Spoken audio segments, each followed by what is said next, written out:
portador da maldição. Se for você o próximo monarca, então algum dia você andará por essas terras, sem nem saber o porquê.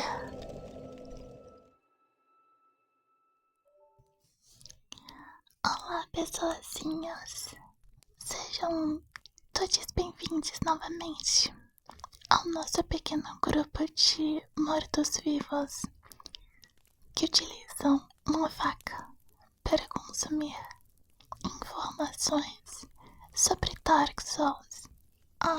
E Bel vai lembrar, isso se ela se lembrar, de colocar a minutagem em que realmente começa a lore sendo contada de fato. E não é uma vaca falando coisinhas aleatórias o tempo todo no microfone. Ok? Enfim, ela só quer agradecer muito, muito, muito a todos vocês pelo apoio nos últimos vídeos, sendo apenas comentando, encaixando da maneira que vocês podem, com likes ou comentários. Teve pessoas novas que assinaram o canal da Ibel também. E a vaga só tem a agradecer por tudo. Então, muitíssimo obrigada, pessoas.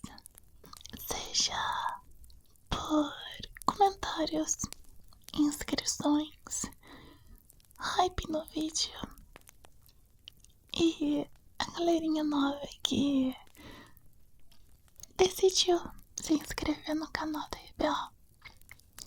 No caso, pelos membros. Muitíssimo obrigada. Do fundo do coração da vaca por tudo o que vocês têm feito. De verdade.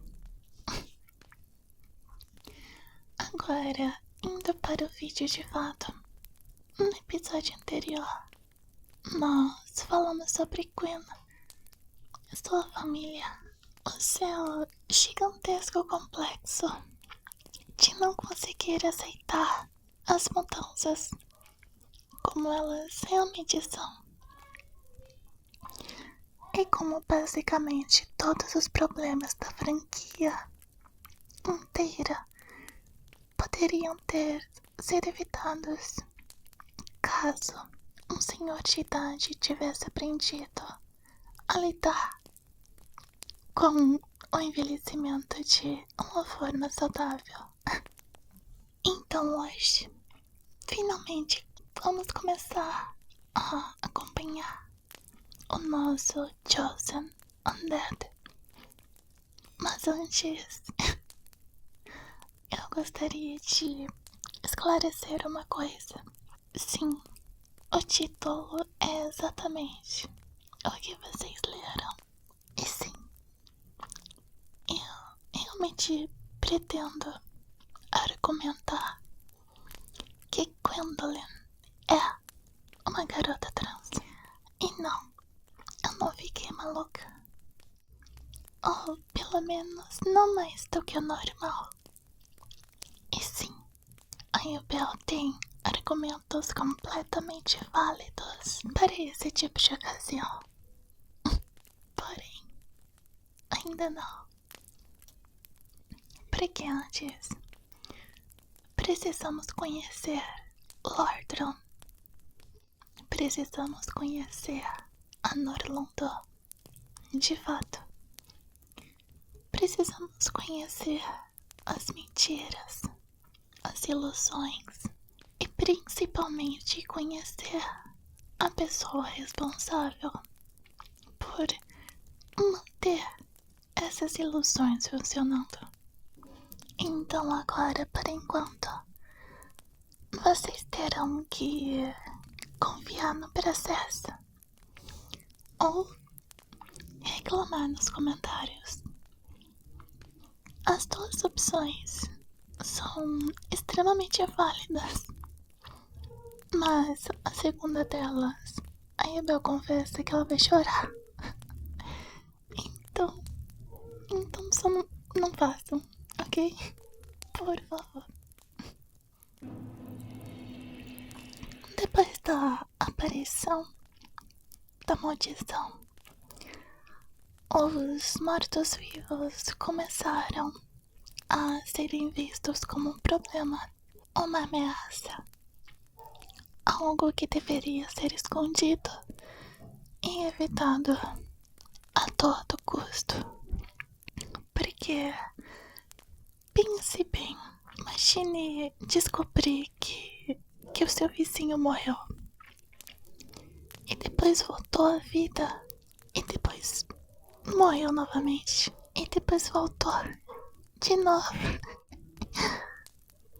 e continua voltando e morrendo e ficando cada vez mais louco da cabeça, se esquecendo de tudo, cada vez mais e mais.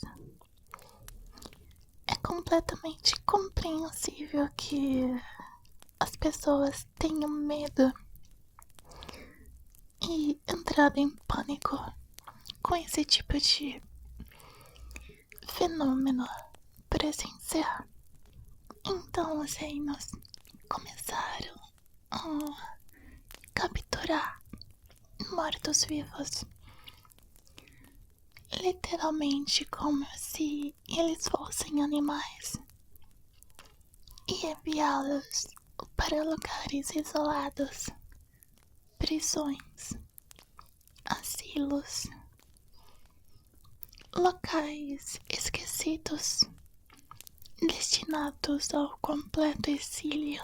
E um desses locais era o Undead Asylum. E é exatamente onde encontramos o nosso protagonista. Não como herói, não como escolhido, não como alguém especial, apenas um prisioneiro, um cadáver ambulante, aguardando o dia em que perderia completamente sua total sanidade. O que é um detalhe muito importante, porque o Chosen Undead ainda não é o Chosen Undead.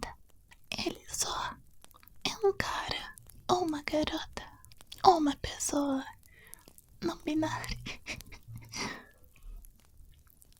ou uma pessoa estranha que decidiu criar um personagem com o rosto mais amaldiçoado possível no criador de personagem. Todos nós já fizemos isso pelo menos uma única vez. É um evento canônico. Não mintam. Não mintam. Sem mentiras no chat. Então, em meio ao asilo dos mortos-vivos, aparece um dos, se não o personagem mais importante no início do jogo. Oscar, o Cavaleiro de Astora, aquele responsável por jogar a chave da cela para nós e também pela profecia, porque Oscar acredita em uma antiga lenda, a lenda do Chosen Undead, um morto-vivo destinado a deixar o asilo, viajar para Lordran e descobrir o destino do mundo. Oscar entrega sua missão, sua esperança e seu propósito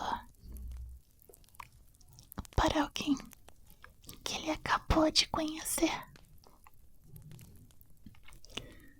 O que, honestamente, parece uma decisão extremamente questionável.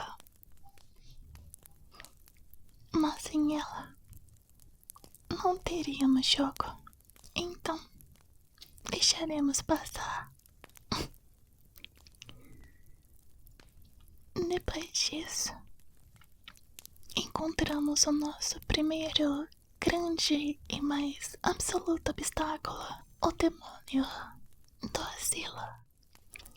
Ou a Silent Demon, uma criatura enorme, pesada, ameaçadora e responsável por ensinar uma das maiores lições da franquia. Correr, às vezes, é uma estratégia válida.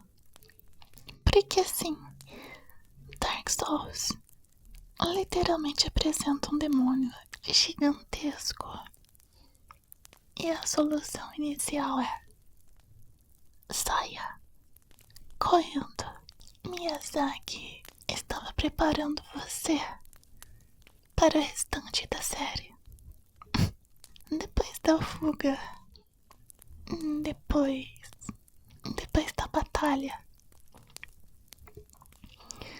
depois de nós finalmente conseguirmos matar esse demônio, nós conseguimos escapar, pegando a chave do asilo. Chega um dos momentos mais icônicos daquele jogo. O corvo gigante, que, honestamente, parece uma criatura saída diretamente de um sonho febril. Mas ele nos leva até Lordran.